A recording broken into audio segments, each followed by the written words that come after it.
Hi అండి, welcome back to my channel NRK family vlogs. అందరూ ఎలా ఉన్నారండి? బాగున్నారా? నేనైతే చాలా చాలా బాగున్నాను. మీ అందరూ ఎలా ఉన్నారో నాకు కామెంట్ సెక్షన్లో పిన్ చేయండి. ఇంకా ఈరోజు హెల్తీ డే రొటీన్ ఎలా గడిచిందో అయితే మీతో షేర్ చేసుకుంటాను. మార్నింగ్ లెగవగానే అయితే ఈరోజు నేను గ్రీన్ జ్యూస్ కానీ ఫ్రూట్ జ్యూస్ కానీ అయితే తీసుకోలేదండి. ఇలాంటి డీటాక్స్ డ్రింక్ అయితే ప్రిపేర్ చేసుకున్నాను అనమాట. అదేంటి అని అంటే ఒక 2 మెంబర్స్కి సరిపోయన్ని వాటర్ అయితే తీసుకున్నాను. దాంట్లోకి నేను గుప్పెడు పుదీనాకులు అయితే వేసుకున్నాను అండ్ అలాగే ఇంచు చెక్క అయితే వేసుకున్నాను అనమాట, 1/2 ఇంచ్. ఇంకా అవి కూడా బాగా బాయిలింగ్ అయ్యేంత వరకు అయితే మనం హీట్ చేసుకోవాలి. సో ఇక్కడ చూస్తున్నారు కదా, మనకి లైట్ గ్రీన్ కలర్లో అయితే వాటర్ అనేది చేంజ్ అయిపోయాయి అనమాట. సో పుదీనాలో ఉండే ఆ రసం అంతా కూడా చక్కగా వాటర్లోకి అయితే వచ్చేసింది అనమాట. అందుకే ఇక్కడ మనకి కలర్ డిఫరెన్స్ అయితే తెలుస్తుంది. ఇంకా బాయిలింగ్ అయిన తర్వాత అయితే ఇప్పుడు నేను దీన్ని గ్లాస్లోకి అయితే సర్వ్ చేసేసుకున్నానండి. 2 గ్లాసెస్కి అయితే పుదీనా ఆకులతో కలిపి నేను సర్వ్ చేసుకున్నాను అనమాట. వాటిని ఏమైతే ఫిల్టర్ అయితే చేయలేదు. ఇంకా నేనైతే హనీ వేసుకున్నానండి. మా వారైతే హనీ వద్దన్నారని చెప్పేసి తనకైతే లెమన్ అయితే పిండేశాను అనమాట. అయితే నేను తాగేటప్పుడు ఏంటంటే నాకు హనీ అంతగా అనిపించలేదు. హనీతో పాటు లెమన్ ఉంటే అయితే తాగగలిగాను, కానీ ఓన్లీ హనీ అయితే నేనైతే తాగలేకపోయాను అనమాట. తర్వాత నేను కూడా లెమన్ పిండుకొని అయితే తాగానండి. ఇంకా దీంట్లోకి నేను చియా సీడ్స్ అయితే యాడ్ చేసుకుంటున్నాను అనమాట. అయితే ఇవి నేను నైట్ సోక్ చేసుకోవడం అయితే మర్చిపోయానండి. అందుకే ఒక 15 మినిట్స్ ముందు అయితే చియా సీడ్స్ని వాటర్లో వేసి అయితే నానబెట్టుకున్నాను. ఇంకా సరిగ్గా అయితే ఉబ్బలేదన్నమాట. ఇంకా ఒక 30 మినిట్స్ అయితే ఆగాలి.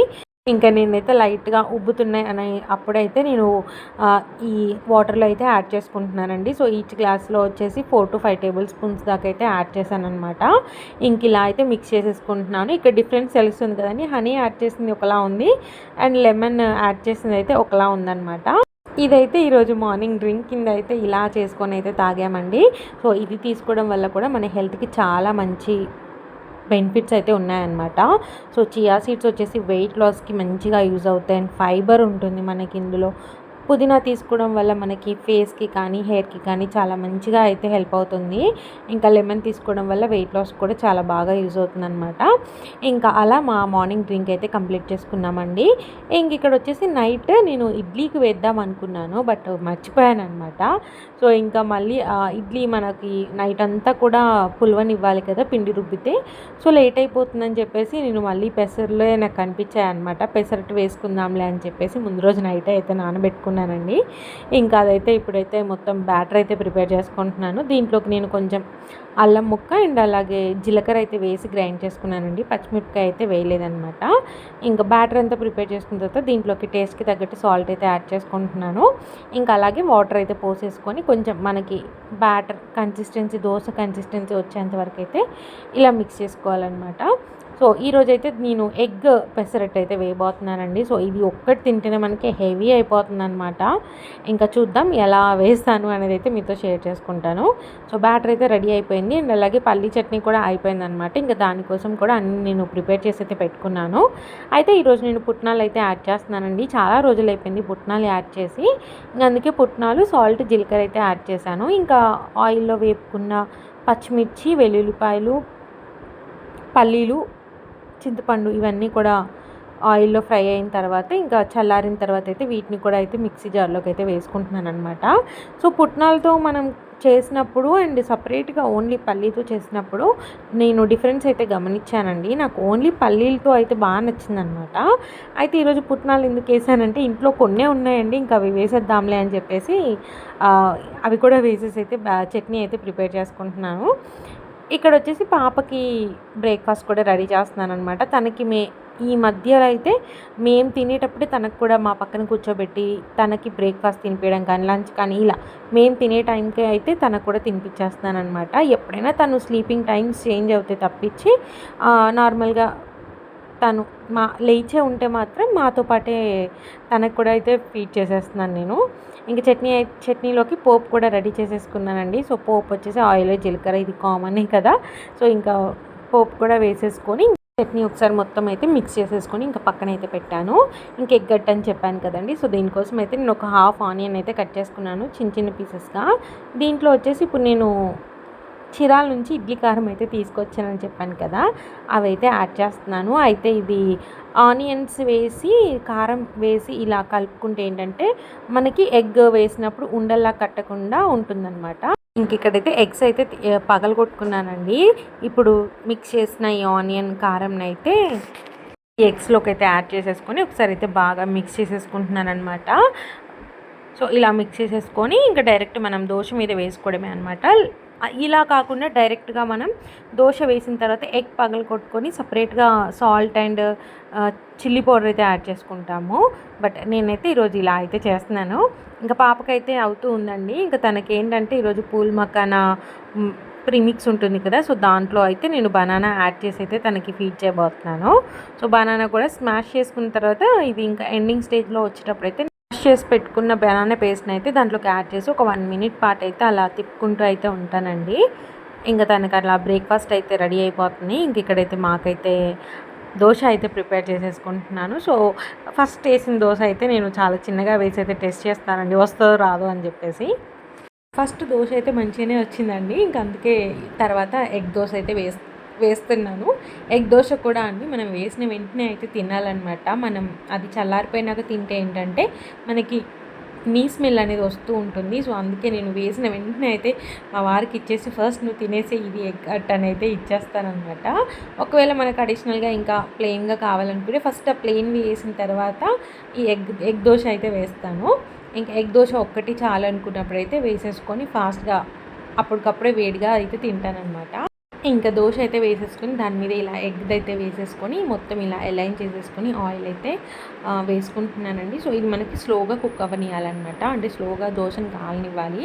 అటు మనకి మాడకూడదు, ఇటు కుక్ అవ్వకుండా కూడా ఉండకూడదు. ఎగ్ కొంచెం స్మెల్ వస్తూ ఉంటుంది కాబట్టి కొంచెం నిదానంగా లో ఫ్లేమ్లో పెట్టుకొని రెండు వైపులా కూడా మంచిగా అయితే కాల్చుకోవాలి. సో ఒకవైపు అయితే నాకు కాలింది అనిపించింది, ఇంక అందుకే రెండో వైపు అయితే టర్న్ చేసుకున్నాను.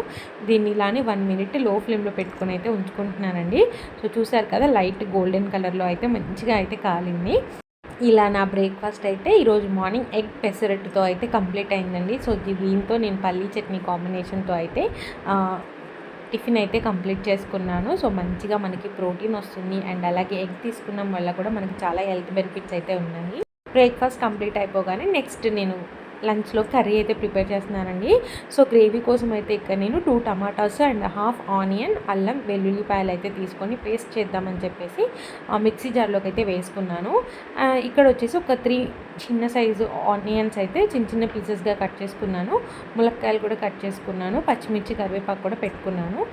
ఇక్కడైతే రెడీ చేసుకుంటున్నానండి కర్రీ కోసం అయితే కొంచెం ఆయిల్ వేసేసుకొని దాంట్లో ఆవాలు, జీలకర్ర అయితే వేసుకున్నాను. ఇంకా ఇక్కడ ఆనియన్స్, పచ్చిమిర్చి, కరివేపాకు కూడా వేసుకొని లైట్గా కలర్ చేంజ్ అయ్యేంత వరకు అయితే ఫ్రై చేసుకుంటున్నాను అనమాట. సో ఆనియన్స్ కొంచెం మగ్గిన తర్వాత దీంట్లోకి మనం 1/2 టేబుల్ స్పూన్ దాకా పసుపు అయితే యాడ్ చేసుకుంటున్నాను. సో నా దగ్గర ఉన్న చిన్న స్పూన్ అండి, దాంతో నేను 1/2 వేసుకున్నాను అనమాట. ఇంకా తర్వాత మొత్తం ముక్కలకి పట్టేలాగా అయితే మిక్స్ చేసేసుకొని దాని తర్వాత దీంట్లోకి అయితే ములక్కాయలను అయితే యాడ్ చేసేసుకుంటున్నాను. సో ములక్కాయలు కుక్ అవ్వడానికి మనకి చాలా టైం పడుతుంది అనమాట. సో ఆనియన్స్తో పాటే ఈ ములక్కాయలు కూడా వేసేస్తే అవి కూడా మంచిగా మగ్గుతాయి ఆనియన్స్తో పాటు. సో ఇక్కడ చూసారు కదా, చక్కగా మనకి 50% మగ్గుతుందనగా మనం ప్రిపేర్ చేసుకున్న పేస్ట్ అంతా కూడా వేసేసుకొని ఇది మనకి పచ్చివాసన పోయేంత వరకు అయితే మూత పెట్టుకొని ఒక 10 మినిట్స్ పాటు లో ఫ్లేమ్లో మనం కుక్ అవ్వనివ్వాలండి. సో ఆఫ్టర్ 10 మినిట్స్ ఇక్కడ చూస్తున్నారు కదా, చక్కగా మనకి బబుల్స్ అయితే ఫామ్ అయిపోతున్నాయి. ఆయిల్ కూడా లైట్గా అయితే పైకి తెరులుతుంది. చాలా తక్కువ అయితే ఆయిల్ వేసానండి నేను ఈ కర్రీకి. అయితే దీంట్లోకి నేను మిల్ మేకర్ కూడా యాడ్ చేస్తానన్నమాట. సో మిల్ మేకర్ వచ్చేసి నేను హాట్ వాటర్లో అయితే వేసుకొని ఒక 10 మినిట్స్ అలానే ఉంచేసి తర్వాత వాటర్ మొత్తం కూడా పిండేసుకొని నేను మిల్ మేకర్స్ అయితే ఇక్కడ యాడ్ చేశానన్నమాట. సో ఇప్పుడు దీంట్లోకి నేను సాల్ట్, చిల్లీ పౌడర్ టేస్ట్కి తగ్గట్టు అయితే యాడ్ చేసేసుకుంటున్నాను. సో ఇంకా అదంతా కూడా ముక్కలకి పట్టేలాగైతే బాగా కలిపేసుకుంటున్నాను. సో ఇలా కలుపుకున్న తర్వాత దీంట్లోకి అయితే ఇప్పుడు నేను కొన్ని వాటర్ అయితే యాడ్ చేసేసుకొని కొంచెం మనం ఏ కన్సిస్టెన్సీ కావాలో ఆ కన్సిస్టెన్సీ వచ్చేంత వరకు అయితే లో ఫ్లేమ్లో పెట్టుకొని కుక్ చేసుకోవాలన్నమాట. ఏ కర్రీ అయినా కానివ్వండి లో ఫ్లేమ్లో పెట్టుకుంటే చాలా బాగా వస్తుందన్నమాట కర్రీ, టేస్ట్ కూడా చాలా బాగుంటుంది. ఇక్కడ చూస్తున్నారు కదా, చక్కగా వాటర్ బబుల్స్ అయితే ఫామ్ అయిపోయాయి. ఆయిల్ కూడా మంచిగా పైకి అయితే తెరులుతుంది. ఆల్మోస్ట్ మనకి కర్రీ అయితే రెడీ అయిపోయినట్టేనండి. సో యాక్చువల్గా ఇంట్లో కూరగాయలన్నీ అయిపోయినాయి అనమాట. సో ములక్కాయలు మా వారు పొద్దున్నే తీసుకొచ్చారు. దానికి నేను అడిషనల్గా ఈ మిల్ మేకర్ అయితే యాడ్ చేసి అయితే చేశాననమాట, పేస్ట్ ప్రిపేర్ చేసేసి. సో మాకు మార్నింగ్కి ఈవినింగ్కి చక్కగా కర్రీ అయితే సరిపోయింది. ఇంకా ఫైనల్ టచ్అప్గా దీనికి నేను కొత్తిమీర అయితే యాడ్ చేసేసుకుంటున్నాను. సో ఇంకా ఈరోజు లంచ్లోకి అయితే సింపుల్గా ఇలా కర్రీ అయితే చేసుకున్నాను. అయితే నేను ముందు రోజు చికెన్ అయితే మ్యారినేట్ చేసి ఫ్రిడ్జ్లో పెట్టానండి. అదైతే నేను వీడియో అయితే షూట్ చేయలేదనమాట. సో అది చిన్నగా పకోడీలాగా అయితే వేసుకున్నాను అనమాట. ఇంకా కర్రీ కూడా రెడీ అయిపోయింది. ఇంకా మీల్ ప్లేట్ కూడా రెడీ చేసుకున్నానండి చక్కగా. రైస్ పెట్టుకున్నాను, కర్రీ పెట్టుకున్నాను. సో చికెన్ పకోడీ వేసానని చెప్పాను కదండి. సో ఒక 3 పీసెస్ అయితే పెట్టుకున్నాను. సో మంచిగా మ్యారినేట్ చేసి అయితే పెట్టుకున్నానండి. ఎవరికైనా కావాలి అనుకుంటే నా కామెంట్ సెక్షన్లో పింక్ చేయండి. నా ఫర్దర్ బ్లాగ్స్లో అయితే నేను మీతో షేర్ చేసుకుంటాను. ఇంకా ఈవినింగ్ వచ్చేసి ఈరోజు నేను బనానా మిల్క్ షేక్ అయితే చేయబోతున్నానండి. సో ఇది నేను ఫస్ట్ టైం చేయబోతున్నాను అనమాట. అంటే నేను వేరే యూట్యూబ్ ఛానల్స్లలో చూసి అయితే చేస్తున్నాను. సో నాకు ఎలా వచ్చిందో అయితే నేను మీతో ఖచ్చితంగా షేర్ చేసుకుంటాను. దానికోసం అయితే ఇక్కడ నేను 2 బనానాస్ అయితే కట్ చేసి పెట్టుకున్నానండి. అండ్ అలాగే ఒక 1 గ్లాస్ మీడియం గ్లాస్లో పాలైతే తీసుకొని ఆ పాలని ఇలా గిన్నెలోకి పోసుకొని డీప్ ఫ్రిడ్జ్లో పెట్టానమాట. మనకి ఇలా ఐస్ గడ్డ కట్టేలాగా. సో ఇక్కడ చూస్తున్నారు కదా. సో ఈ కన్సిస్టెన్సీ వచ్చేలాగైతే పెట్టుకున్నాను. ఇంకా దాంట్లోకి నేను కొన్ని నట్స్ అయితే ముందు రోజు నానబెట్టుకున్నానండి. సో ముందు రోజు నైట్ ఇంకా అవి కూడా నేను యాడ్ చేస్తున్నాను అనమాట. సో నట్స్ ఈ బాదము, pumpkin, sunflower seeds, flax seeds ఇవన్నీ ఉన్నాయన్నమాట. అవన్నీ ఆప్షనల్ అండి, మీకు కావాలంటే యాడ్ చేసుకోవచ్చు, లేదంటే లేదనమాట. నేను నానబెట్టుకున్నాను కాబట్టి ఇప్పుడు ఈ మిల్క్ షేక్లో అయితే యాడ్ చేస్తున్నాను. ఇంక ఇక్కడ జ్యూసర్ జార్లోకి అయితే మిల్క్, బనానా, నట్స్ ఇవన్నీ కూడా యాడ్ చేసుకొని అయితే గ్రైండ్ చేసేసుకుంటున్నానండి. సో మంచిగా ఒక 30 సెకండ్స్ వరకు అలానే ఉంచితే మంచిగా మనకి స్మూతీ అయితే రెడీ అయిపోతుంది అనమాట. అంటే మిల్క్ షేక్ అయితే రెడీ అయిపోతుంది. ఇంక ఇక్కడైతే రెడీ అయిపోయిందండి. 2 గ్లాసెస్లో అయితే సర్వ్ చేసుకుంటున్నాను. సో స్మెల్ మాత్రం చాలా బాగా వస్తుందన్నమాట. నిజంగా అండి టేస్ట్ అయితే చాలా అంటే చాలా బాగుంది. బనానా ఎవరైతే ఎక్కువగా ఇష్టపడతారో వాళ్ళకైతే ఈ మిల్క్ షేక్ అయితే చాలా బాగా నచ్చుతుందన్నమాట. మీరు కూడా డెఫినెట్గా బనానాస్ ఉన్నప్పుడు ఇలాంటి మిల్క్ షేక్ అయితే చేసుకొని అయితే తాగండి. ఇంకా దీనికైతే నేను గార్నిష్గా అయితే కొంచెం బాదం తురుమైతే వేసానండి పైన. మీకు కావాలంటే దీంట్లోకి జీడిపప్పులు చిన్న చిన్న పీసెస్గా చేసుకొని కూడా వేసుకోవచ్చు అనమాట. తాగుతున్నప్పుడు మనకు మంచిగా నోటికి తగులుతుంటే బాగుంటుంది. అయితే నేను ప్రోమోగ్రానైట్ చూపించాను కదండి. సో దీనికి గార్నిష్గా అయితే నేను పైన కొన్ని ప్రోమోగ్రానైట్స్ అయితే యాడ్ చేసుకుంటున్నాను. సో ఇలా అయితే యాడ్ చేసుకున్నాను. అయితే యాక్చువల్గా దీని మీద ఇంకా నేను బూస్ట్ కూడా వేద్దాం అనుకున్నానండి. బట్ నా దగ్గర బూస్ట్ అయితే అవైలబుల్గా లేదనమాట. అందుకని ఇంకా నా దగ్గర ప్రోటీన్ ఎగ్స్ పౌడర్ అయితే అవైలబుల్గా ఉంది. దాని మీద జస్ట్ ఇలా ప్రోటీన్ ఎగ్స్ పౌడర్ అయితే ఒక 1/2 టేబుల్ స్పూన్ దాకా అయితే రెండింటి మీద అయితే వేసుకున్నాను. సో తాగేటప్పుడు కూడా చాలా ఎమ్మీగా ఉందన్నమాట. ఇంకా అలా ఈవినింగ్ డ్రింక్ అయితే కంప్లీట్ చేసుకున్నామండి. నైట్ డిన్నర్కి అయితే ఇంకా సింపుల్గా కానిచ్చేద్దామని చెప్పేసి ఇక్కడ నేను ఒక అట్టు అయితే ప్రిపేర్ చేయబోతున్నాను అండి. దానికోసం అయితే ఇక్కడ గోధుమ పిండి, ఉప్మా రవ్వ అండ్ అలాగే బియ్యం పిండి అయితే తీసుకున్నాను. సో గోధుమ పిండి, ఉప్మా రవ్వ క్వాంటిటీ అయితే సేమ్ అండి. సో బియ్యం పిండి వచ్చేసి దానికి కొంచెం తక్కువగా అయితే తీసుకున్నాను. ఇంకా ఈ 3 కూడా ఒక గిన్నెలోకి అయితే వేసేసుకొని ఇప్పుడు దీంట్లోకి అయితే కొంచెం సాల్ట్, చిల్లీ పౌడర్ అయితే యాడ్ చేసుకొని ఇవి రెండింటిని కూడా పిండికి పట్టేలాగా అయితే ఒకసారి మొత్తం అయితే మిక్స్ చేసేసుకోవాలండి. సో ఇవి మనకి టేస్ట్కి ఎంతైతే కావాలో అంతైతే వేసుకోవాలన్నమాట. అవి 2 కూడా మిక్స్ చేసుకున్న తర్వాత దీంట్లోకి వాటర్ అయితే యాడ్ చేసేసుకొని ఇలా మనకి అట్టు వేసుకునే కన్సిస్టెన్సీ వచ్చేంత వరకు అయితే మిక్స్ చేసుకోవాలన్నమాట. అయితే ఇప్పుడు నేను దీనికి ఇంకా కొంచెం హెల్తీగా అయితే క్యారెట్ తురుము, ఆనియన్ అండ్ అలాగే పచ్చిమిర్చి అయితే యాడ్ చేసుకుంటున్నాను. అండ్ అలాగే దీంట్లోకి ఇంకొకటి కూడా యాడ్ చేస్తున్నానండి. సో అది ఏంటంటే పాలకూర అనమాట. సో ఈ గిన్నెలో కొంచెం తక్కువగా అయితే పాలకూర తీసుకున్నానండి. సో ఇది మంచిగా శుభ్రంగా కడిగేసుకొని తీసుకోవాలన్నమాట. సో నేను క్యారెట్ తురుము కూడా చాలా చిన్నగా అయితే తురుముకున్నానండి. ఇంక ఇవన్నీ కూడా వేసేసుకొని ఇలా మిక్స్ చేసేసుకోవాలి.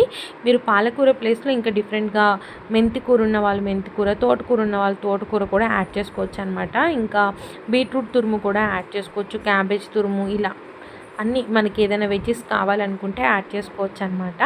సో ఇలా తింటే ఉంటే ఏంటంటే మనకి కొంతమంది కర్రీస్ ఇష్టపడరండి. సో నేనే ఎగ్జాంపుల్గా క్యారెట్ కర్రీ అన్న, బీట్రూట్ కర్రీ అన్న, పాలకూర ఇలా కర్రీస్ అయితే ఇష్టపడను అనమాట. ఎప్పుడో ఇంకా రేర్గా తింటూ ఉంటాను. బట్ ఇలా నాకు దోశలలో వేసుకోవడం, ఏదో ఒక దాంట్లో మిక్స్ చేసుకొని తాగడం, జ్యూసెస్ చేసుకొని ఇంకా అలా అయితే ఇప్పుడు అలవాటు చేసుకుంటున్నాను. రీసెంట్గా ఎప్పుడైతే హెల్దీ సిరీస్ నేను స్టార్ట్ చేశానో అప్పటి నుంచి నేను ఇలా అలవాటు చేసుకుంటున్నాను అనమాట. సో పాలకూర రైస్ చేయడం కానీ, మెంతికూర రైస్ చేయడం కానీ ఇలా అయితే చేస్తున్నాను. బట్ సపరేట్గా కర్రీ అయితే ఎక్కువగా అయితే చేయనండి.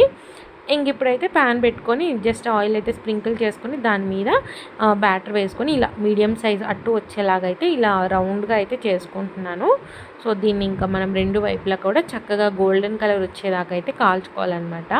ఇంకా మీలో ఎవరైనా నా ఛానల్ని కనుక ఫస్ట్ టైం చూసినట్టయితే ఒకసారి నా ప్రీవియస్ వ్లాగ్స్ అన్నీ కూడా చెక్ చేయండి. మీకు నచ్చినట్టయితే మీకు కొంచెమన్నా హెల్ప్ అవుతాయి అనుకుంటే నా ఛానల్ని సబ్స్క్రైబ్ చేసుకొని చిన్న లైక్ చేసి షేర్ చేసి కామెంట్ చేయండి. సో దట్ నా వీడియోస్ అనేవి మరికొందరికి అయితే రీచ్ అయ్యి నా ఛానల్ గ్రో అవ్వడానికి అయితే హెల్ప్ అవుతుంది అనమాట. ఇంకా మనం మూత పెట్టుకొని కుక్ చేసుకున్నాం కదండి. సో చూసారు కదా. సో ఒకవైపు అయితే చక్కగా అయితే కాలింది. ఇంకొక వైపు ఇంకా మనం ఎక్కువసేపు ఉంచిన అవసరం లేదండి. జస్ట్ 30 to 40 సెకండ్స్ చాలండి. రెండు వైపులా మంచిగా అయితే కాలుతుందనమాట.